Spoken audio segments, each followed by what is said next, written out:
very good evening to all our viewers and welcome to this week's edition of The Agenda. My name is Norman Tjombe. This week we are still continuing with what has been the biggest topic of the week, and that is the extraordinary sitting of Parliament this week to approve the appointment of the Director General of the Anti-Corruption Commission as well as commissioners for the Electoral Commission of Namibia. And to discuss this with me tonight is Norman Tjombe. He's obviously a well-known commentator, but most importantly, a legal expert. Norman, thank you for making time to be on the show tonight. It's always a pleasure to be here. Sure, indeed. And online tonight, we are joined by Graham Hopwood.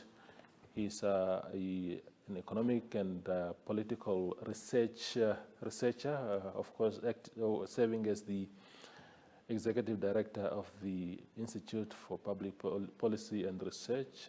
Welcome, Mr. Hopwood, and thank you for joining us. Great to be here, Toivo. Yeah, wonderful. Let me start with you, Norman. Give me a sense of maybe some sort of legal framework regarding let's start with the ACC. Just the processes and how it should be handled and what, so that our viewers understand the concept itself just before we go into the merits. Yeah, you see, the Director General and the Deputy Director General of the Anti-Corruption Commission are nominated by the President. Yeah. And then those nominations must be approved by Parliament. Yeah. By the National Assembly, and that's the formal process of it. Unfortunately, what we are lacking in is there's no, other than what happens in Parliament where the nominations are to be considered, we don't have a public process where the President nominates from a select group of people who have gone through a public process of recruitment. Whether it's interviews or, the names are made known in advance to the public, and the public through various ways can then intervene and make suggestions or criticize the nominations. And then the President to take very seriously the concerns of the public in making those nominations and making an appropriate nomination to Parliament. So what is now left with is that Parliament or the National Assembly must then, reject these nominations and then throw it back again to the President to nominate make a fresh nomination. But what we obviously are seriously in need of is a very public and participatory process in the appointment of the Director General, the Deputy Director General of the Anti-Corruption Commission.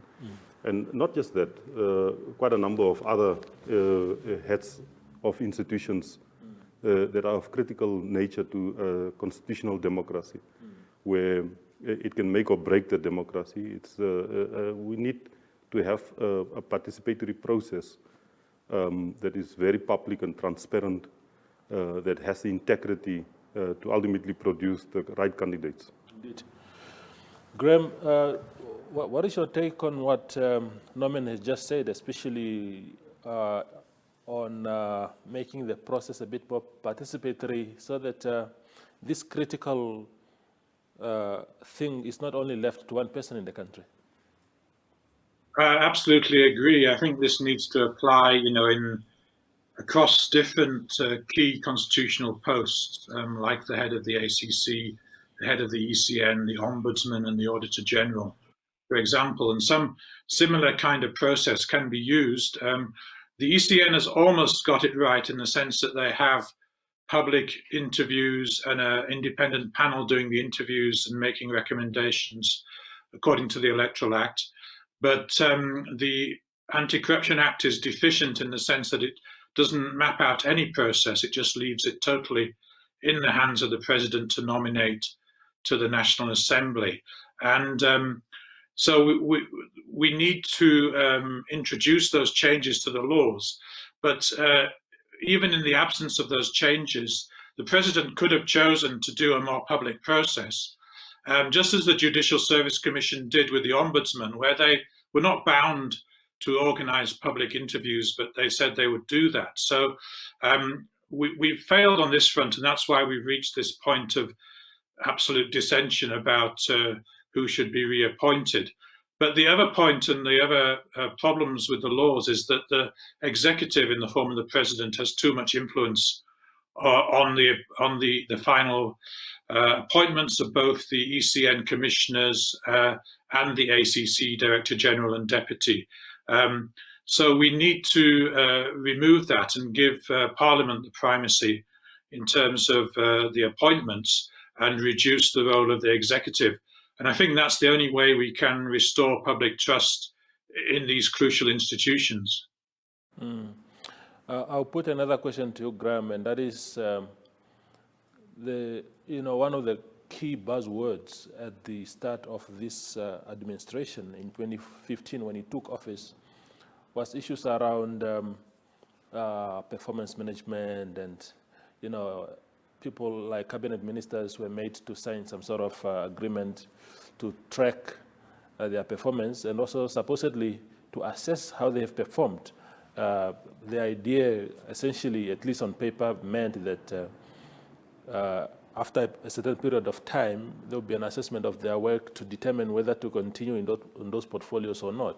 And I'm just wondering, in the case of Paulus Noa, having been at the helm of ACC for 15 years, whether it was necessary that some sort of assessment, appraisal, performance appraisal were conducted and made public and form part of the whole rationale why he will be reappointed, because we haven't seen any of that this week.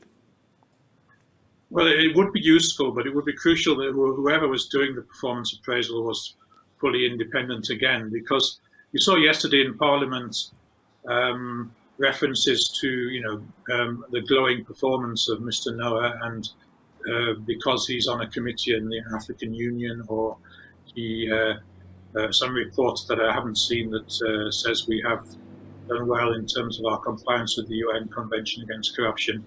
And of course, a couple of international indices where Namibia performs relatively well compared to other sub-Saharan African countries on corruption. So, it all depends which benchmarks and parameters you use, but certainly a proper, transparent and open recruitment process would allow also the public to make their own assessments and to look at the available evidence on the performance of these top officials, such as the Director General. So, we definitely have to have those benchmarks and ways and means of evaluating performance. Norman, what are the notable? How would you assess the 15 years of Paulus Noa at ACC? Well, that's part of the problem, is that we are not given any objective criteria as to how do we do the assessment, and that's what we need to do. Yeah. Not just government, but civil society, the public, to develop some form of performance measurements to see how these individuals are performing and the institutions that they're heading. Yeah. But I mean, one of the notable issues is that we had massive corruption in the last 15 years. Massive corruption, and in particularly the most notorious one is the fish rot matter, that it appears that the information was made available to the Anti-Corruption Commission already in 2014, that there's some untoward conduct by certain individuals.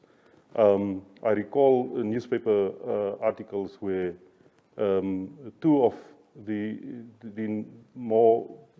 notable figures were investigated by the Anti-Corruption, or there was at least some referral to the Anti-Corruption Commission to investigate their conduct, and they got a clean bill of health very soon after that.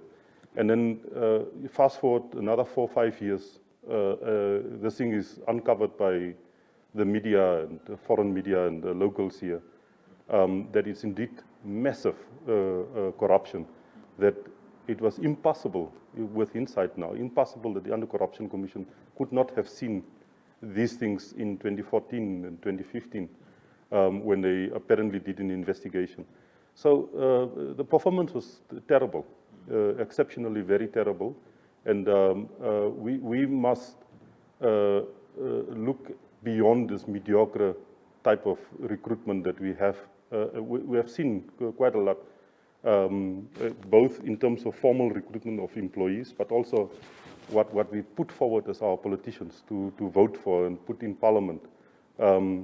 Just mediocre characters that just simply should not be having public office, should not hold public office. Because we deserve better. This country has been in a crisis ever since, with colonialism, with apartheid, with just the poverty that we have, the inequality that we have. And we need, people who can take this country out of this mess that we are in. We have an unmitigated disaster in education. We have an unmitigated disaster in housing, land reform. Our public procurement processes are terrible, it's riddled with corruption. And we keep on putting forward sometimes the worst characters to run institutions. And we need to have standards that say, because we are in this terrible situation as a country, we need to up our game as to who are we putting forward as our leaders, as our leaders of institutions, crucial institutions like the Anti-Corruption Commission, the Auditor General, the Prosecutor General, the electoral commissioners and the Director of Elections. We need to have really serious thought around these sort of things.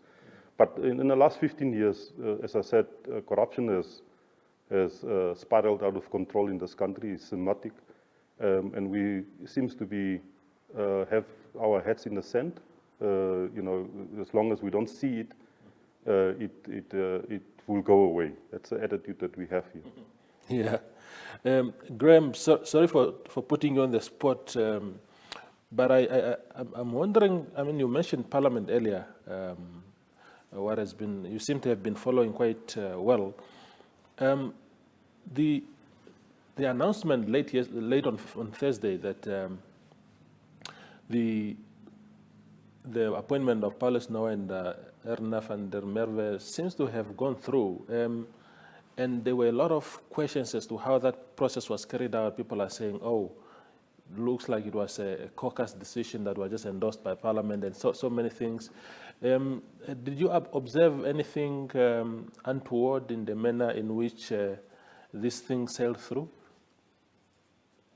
No, I think as Norman said, the President nominates and the National Assembly approves, and that was the process that was followed, albeit in a very imperfect way. But the problem is that the law doesn't set out anything more rigorous in terms of the way the ACC, DG, and deputy are selected. So,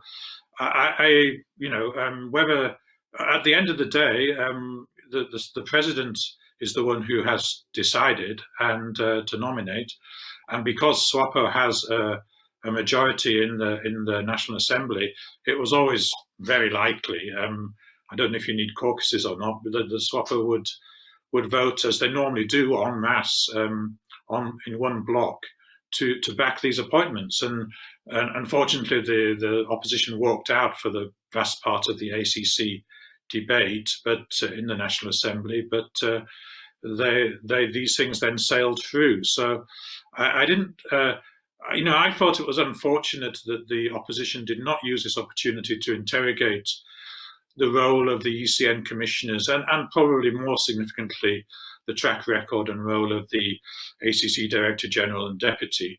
I know they feel they have procedural issues that they say they're going to take to court. So, maybe their case will be borne out by the courts, but I couldn't fully get what they were saying about the process being not properly followed, probably because of all the shouting and screaming going on in the chamber. But maybe they will be proved right. But I felt this was a very good chance for them to make their points and their cases against the reappointments, particularly in terms of the Anti-Corruption Commission. And I think it was a missed opportunity. But let's see where this goes now. Yeah, and just while on that, Graham, was it in your observation again, of course, amid all the noise, was it the opposition had only issues around the process, or there were things specifically about the candidates that they sort of raised? Did you pick up anything to that effect, in maybe aspersions being cast on the two candidates? Well, not in the chamber, because they chose to focus on the process. So with the ECN, they questioned whether the process had been followed according to the law, but they didn't seem to bring any evidence or proof, which they could have found if they'd done research, that some of the timelines were not kept to for the interviews, or that the interview panel was not properly constituted, but they didn't bring any evidence to that effect. And then that fell away. Then they got more upset about the nature of the proclamation and whether it had been properly issued for the special session. And then they walked out. So as far as I'm aware, only Honourable Murukwa of the PDM made a speech in the discussion about the ACC reappointments. Otherwise, it was left to 2 or 3 SWAPO members of Parliament to make basically speeches praising the existing status quo, and it was passed. So, you know, they've made obviously their points outside the chamber, but this was their chance to really raise the issue properly and effectively within the chamber. And for whatever reason, they're upset with the process. They didn't do that. Indeed. We go for a quick commercial break, and we'll be back shortly.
We continue with the conversation with Norman Tjombe and Graham Hopwood around the issues that transpired in Parliament this week.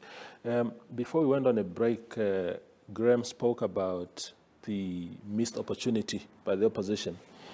My view, Norman, is that for a long time, the opposition in this country fight, if it was a tree, instead of dealing with the roots, they sort of deal with the leaves.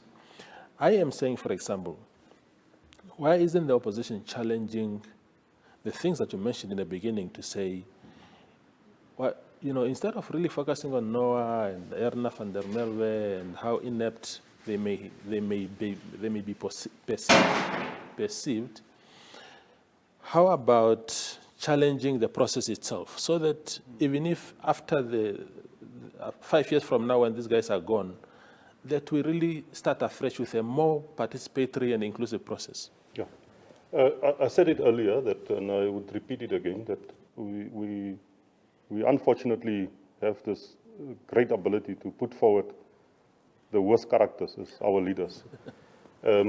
And not to single out the opposition, all of them in the National Assembly, whether they're in the ruling party or the opposition. Yeah. There seems to be lacking in substance in tackling the problems of this country. Parliament has become a shouting match. Yeah. That you and I observing Parliament as they did on Thursday, we heard nothing. We are no any wiser from what happened and what transpired in the National Assembly, because it became something far worse than a rowdy bar where quite a lot of drunk men are and just shouting something. And that seems to have been the standard that we have in this parliament, in the previous National Assembly also. Things of substance are not there. And yes, that's the issue, is that although, as Graham also said, this is a missed opportunity, I can guarantee you that it will be a missed opportunity come 5 years again when the current term of the Director General and his deputy expire. We would be back to square one, where we would have these sort of things. Instead of taking up these issues, do proper research on the quality and quantity of these candidates, of the institutions, table reports to Parliament, ask the right questions in Parliament, that Sapuna, the Director General or Deputy, to come to Parliament to give questions, to give answers on questions that might be of concern to them. The subcommittees, standing committees of Parliament to do the relevant ones, to do the work around the Anti-Corruption Commission or the Electoral Commission or the Ombudsman, etc. So that when we have these sort of things where the heads of these institutions are to be reappointed or new ones to be appointed, that we have some material to look at that went through Parliament, that the parliamentarians themselves are knowledgeable about what has transpired or not. Of course, the opposition parties would have to take this thing very seriously. If they can't do that, they don't belong in Parliament, because the ruling party would always want to push through its preferred candidates, its preferred proposals, its preferred programs. And Parliament, the National Assembly in particular, would not be a watchdog over the executive that is obviously from the ruling party if the opposition parties in the National Assembly don't do their job. And we have continuously failed to do this. Just to look at the law, and there was a constitutional amendment just shortly after this administration took office, that the president nominates the candidates to Parliament of all the other institutions, for instance, the Ombudsman and judges and the Prosecutor General. They are nominated by the Judicial Service Commission. You have a specialized body that nominates to the president for appointment.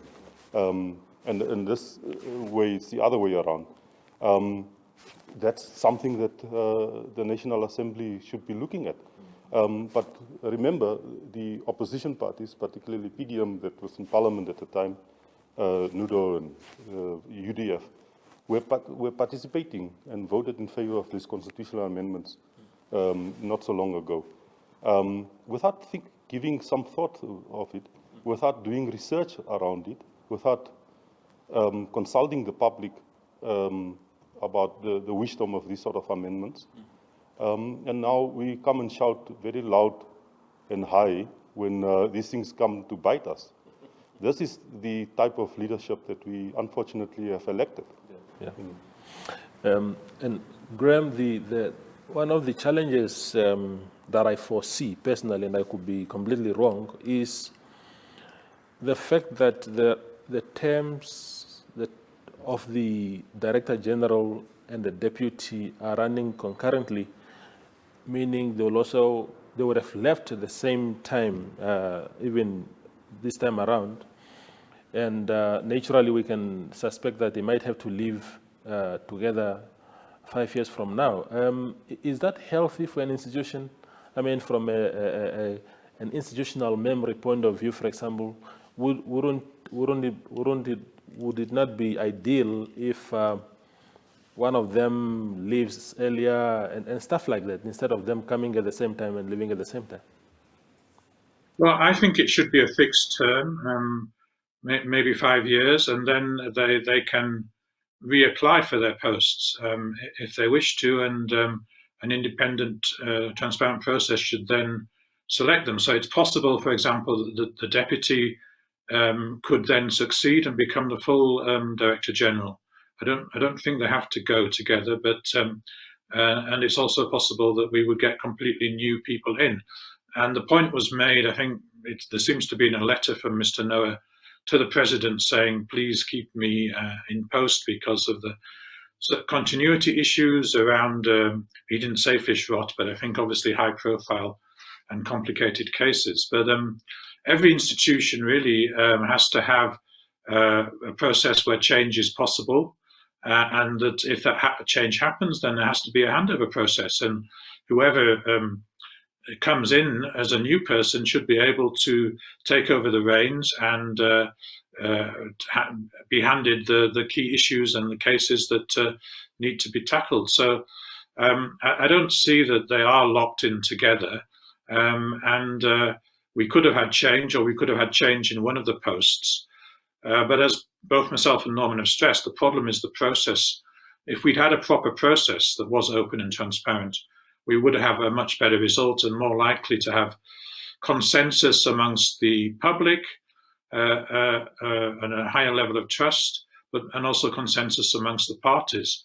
And I think with these constitutional roles, there's even a role for out of Parliament and talks between the parties prior to these sessions to agree, okay, we find this way of doing things acceptable, and let's do it in this way, so we can get maybe not everybody on board, but some kind of consensus behind the candidates. And now there's such Paulus Noa in particular is such a divisive figure in the country that it's really going to be hard for him to actually run the ACC in any. He's going to be shouted down at every turn, and there are good reasons for this, which Norman has alluded to. I mean, the number of cases that the ACC has avoided over the years has actually rebounded on us and made corruption worse. So I think back to Namibia Liquid Fuel, in just after the ACC was formed and started its work, where two of the principles of the fish rot scandal were at the heart of the Namibia Liquid Fuel scandal. Point blank, Paulus Noa refused to investigate that. You think of the UK lawyers who received nearly 50 million. Again, despite the protestations of the Minister of Finance that there was something seriously wrong here, point blank, he refused to investigate.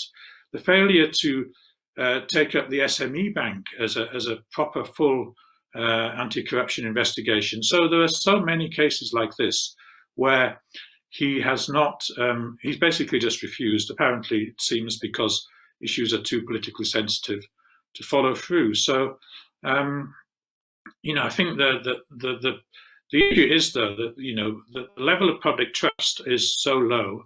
We do have a bit of evidence on that because of the Afrobarometer, which has shown over successive surveys since 2006 that the level of confidence in the government to tackle corruption has steadily gone down. So, I mean, that's one parameter that can be used to say, this is going in the wrong direction and we need a change of direction.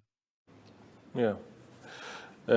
Norman, is it fair, the point that Paulus Noa is making, to say that his continued presence at the ACC is important as far as the fish rot case is concerned? Is that a valid argument? Well, that shows a failure in properly leading the organization, because leading the organization does not mean, or should not mean, that every aspect of the organization, whatever it does, in this case, investigate and prosecute corruption cases, that all of that will be vested in one or two people of the organization. A good leader of any institution will make sure that there's a proper systems in place, processes in place, from bottom up, from the top to the bottom, to make sure that if Paulus Noa ends up under a bus tomorrow morning, those things will not collapse. They will continue to be properly investigated and prosecuted. And that, for him himself saying, look, keep me here because there are high-profile cases that need to continue to be investigated, is in fact an indictment on his quality as a leader, because there should be a sufficient number of competent people. It takes a competent person to recruit competent subordinates. who would then continue to do this work. Doesn't matter who then becomes the Director General, doesn't matter who becomes the Deputy Director General, because in the organization, systems and processes are in place to make sure that there's continuity in the investigations. In fact, that they would even do it far better, because there would be someone, a new person, a new broom sweeps cleaner. So unfortunately, if I was the appointing authority, I would have then used that letter against him to say, well, this shows that you have not done your job. For 15 years, you have not made sure that there are competent staff members who would take on these matters, regardless whether I end up dead or I resign or I'm not reappointed. And then obviously make sure that the processes in the organizations are stable. You know, this seems to have been a one-man or one-man, one-woman show of the Anti-Corruption Commission, and it shouldn't be the case. Sure. Graham, what is the one reason, one singular reason that you can think of why the president arrived at a decision to nominate these two candidates again for re-employment, if you like? Well, I think the presidency and the upper echelons of SWAPO are happy with are comfortable with the ACC, because it has failed to follow through on high-profile cases until its hand was forced by the international attention on the fish rot case. Prior to that, the evidence was that investigation was going nowhere, and I have spoken to people in the investigation who affirmed that, in contrast to what Honourable Masua said to you a few days ago in another interview that you did. You know, that investigation was petering out until the whistleblower chose to go outside Namibia and utilize foreign media and WikiLeaks to expose that corruption. So, you know, I think it's complacency and corruption and complacency with the current system. But I think for SWAPO, I mean, they're not analysing their situation properly, because they lost a huge amount of support from the public in 2019 at the elections, primarily because of the way they were handling corruption, with fish rot being the case that was in the public mind. And that was evidenced again a year later in the local and regional elections. So they're hemorrhaging support because of their perceived failure and interest in tackling corruption properly. And now this will compound that, the reappointment of Paulus Noa. You know, so they are actually politically, they're shooting themselves in the foot, because corruption has become the issue on which their credibility is measured, and they're failing quite badly. So the fact that they haven't recognized that properly and tried to turn things around since 2019, you know, is politically must be very worrying for them, but they don't seem to realize that fact. And if they continue in this way, they'll continue to lose support. And so they have to address these issues politically. They probably feel quite pleased with themselves from the sessions in the last week in Parliament, where they got through their appointments that they wanted. But in the medium to long term, this can only be a further dent in their political credibility in the eyes of the voter. Yeah.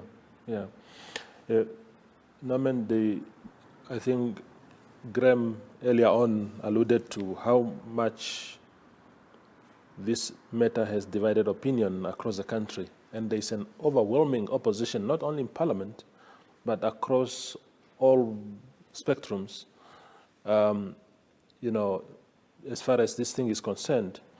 Do you think on that basis, because do you think that will sort of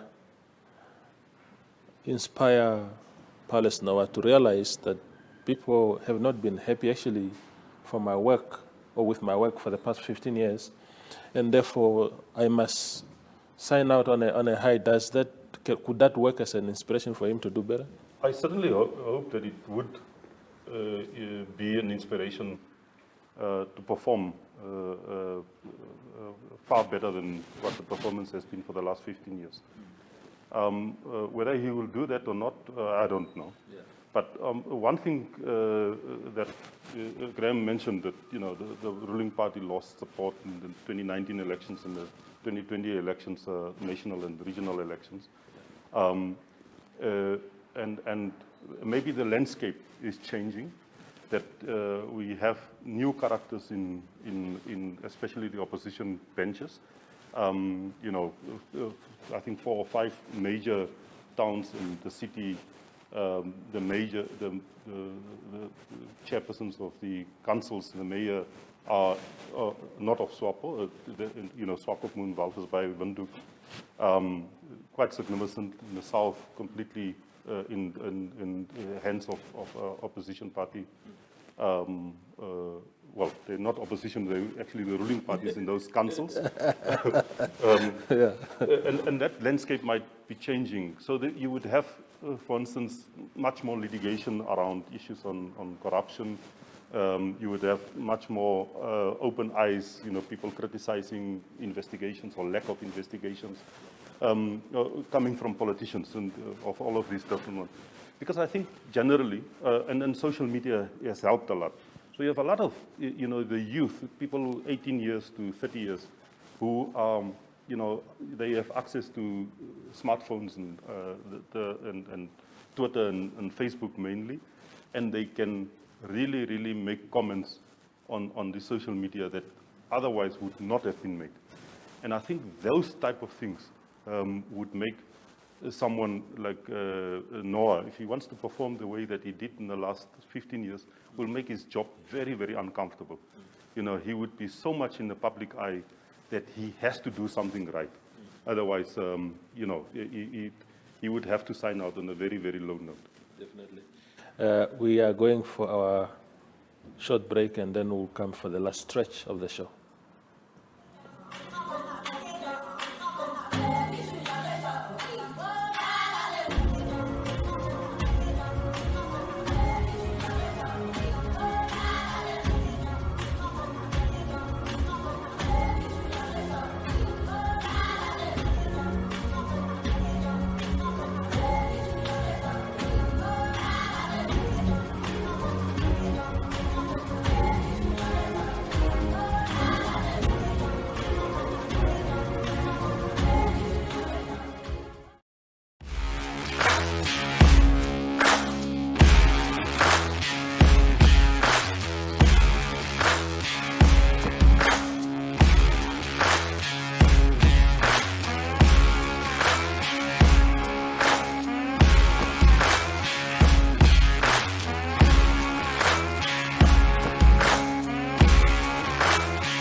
We continue with the last stretch of the show.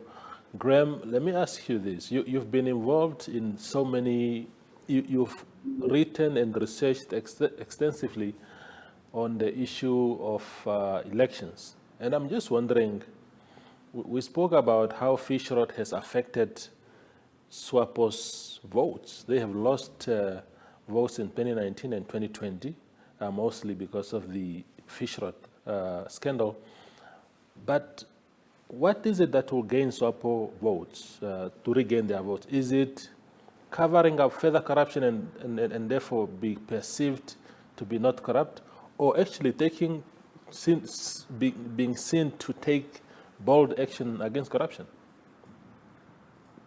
Yeah, I mean, it seems pretty much a no-brainer that they need to show a concerted effort to tackle corruption if they want to win back public trust and ultimately, shore up their amount of votes and increase their amount of votes. So obviously there are a lot of issues facing the country at the moment, the state of the economy, the social issues that haven't been tackled, housing, unemployment, general levels of poverty. All these things need a far more energetic and concerted effort to tackle them. But corruption is an important element in terms of political credibility.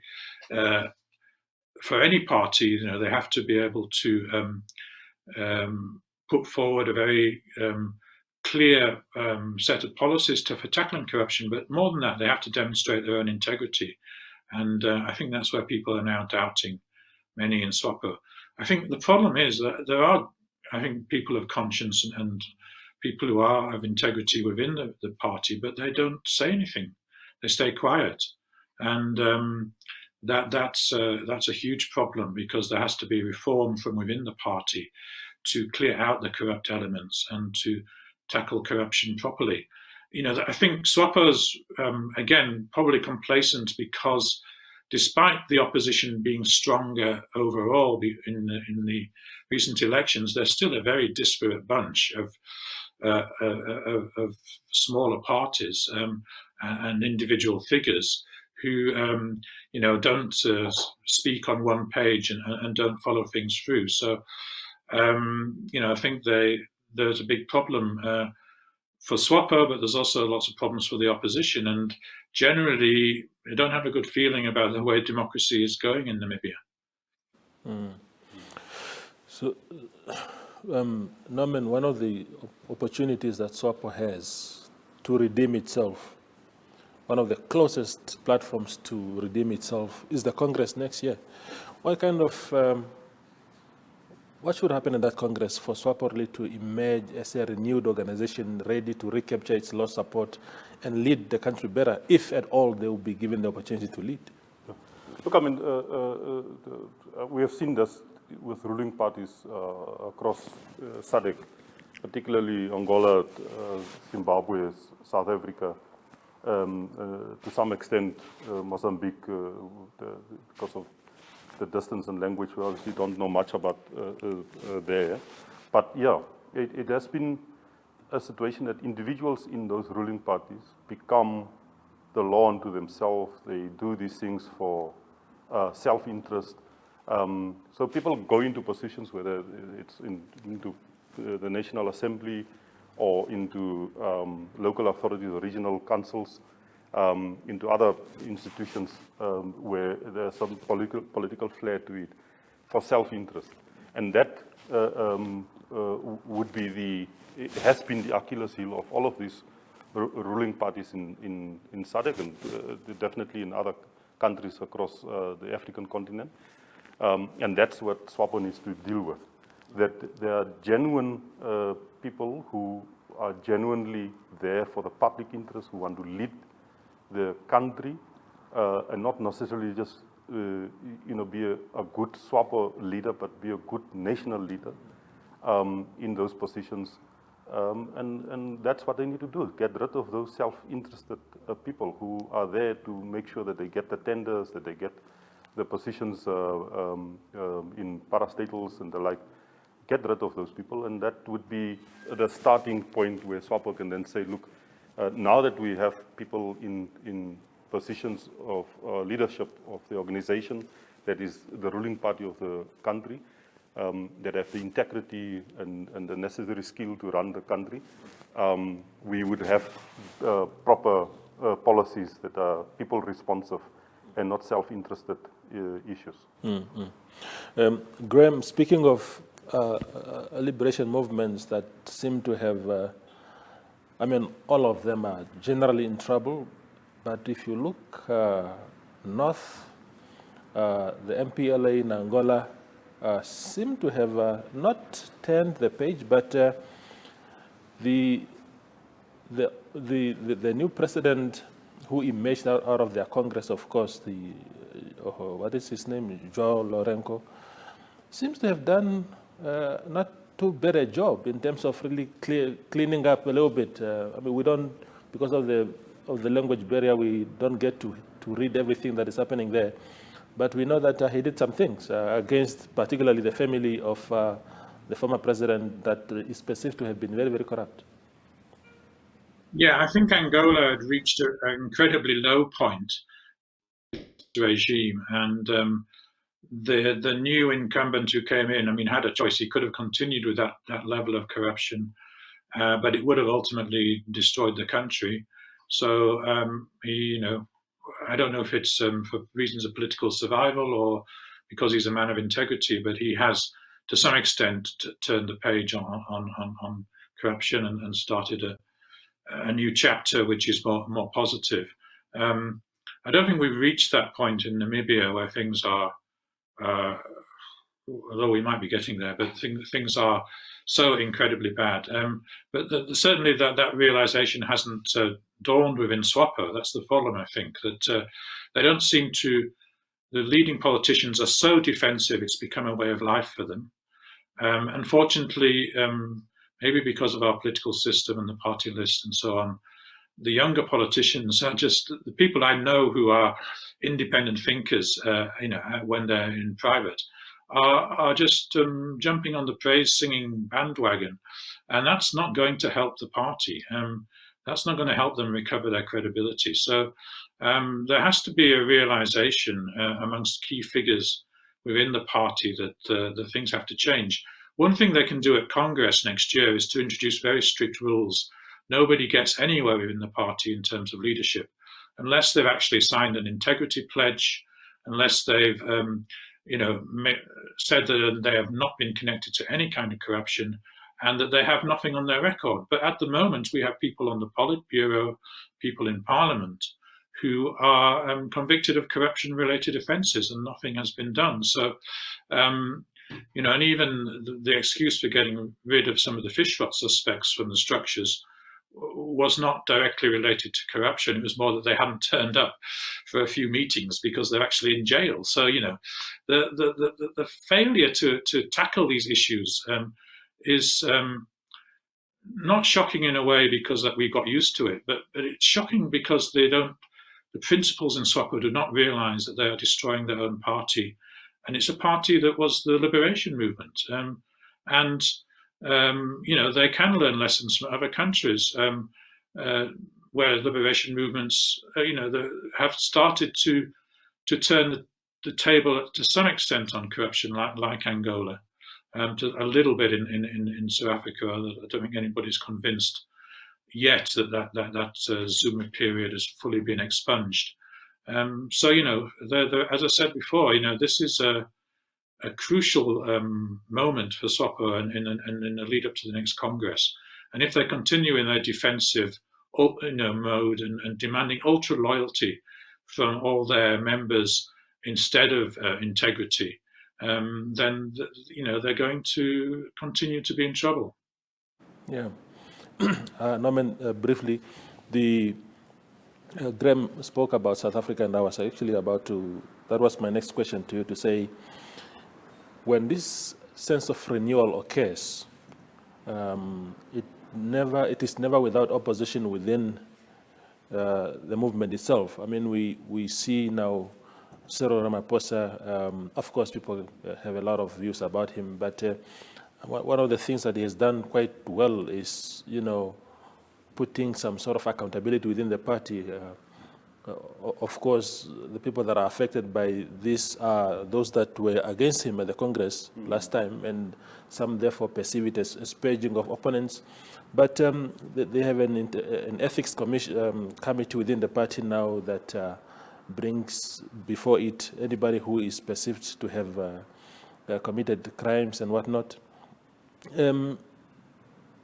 So do you think that if that kind of leadership that you spoke about, if it emerges, the ideal leadership, if it emerges out of SWAPO next year, that they might face prospects of that resistance by those who want to continue looting and abusing power and stuff like that?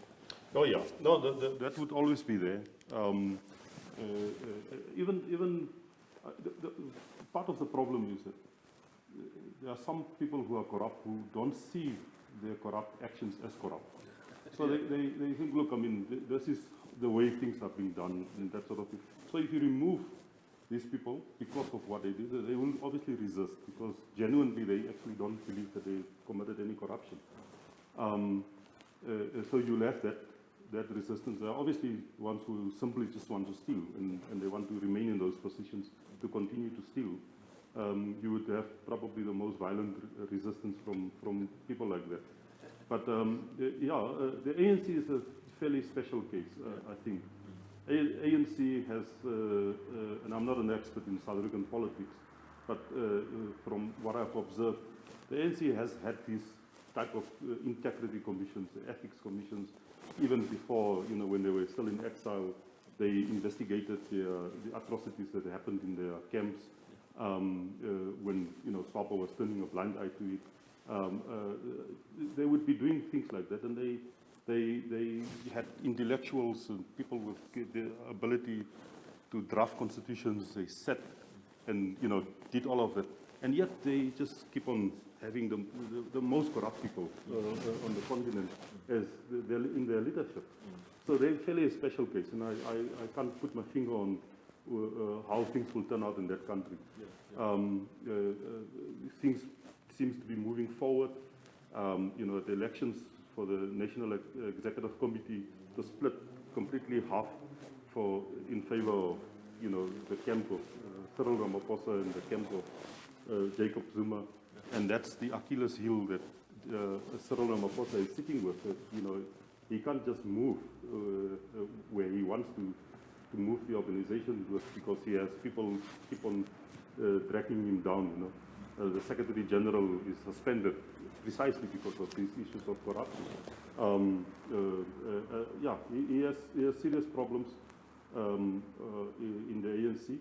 And in SWAPO, we would have exactly the same problems coming up once the leadership start taking serious decisions, or key people in the organization take serious decisions around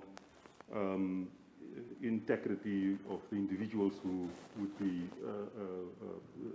in certain structures of the organization, from party coordinators in the regions to Secretary General, President, etc.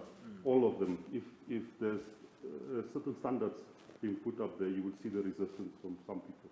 Indeed. Graham, thank you very much for joining us on the show tonight. We really appreciate your valuable input. Okay, great, thank you. Yeah, Norman, thank you for joining again tonight. Appreciate your time. It's a pleasure to be always here. Sure. Indeed. That was the agenda for this week. Thank you for watching, and good night.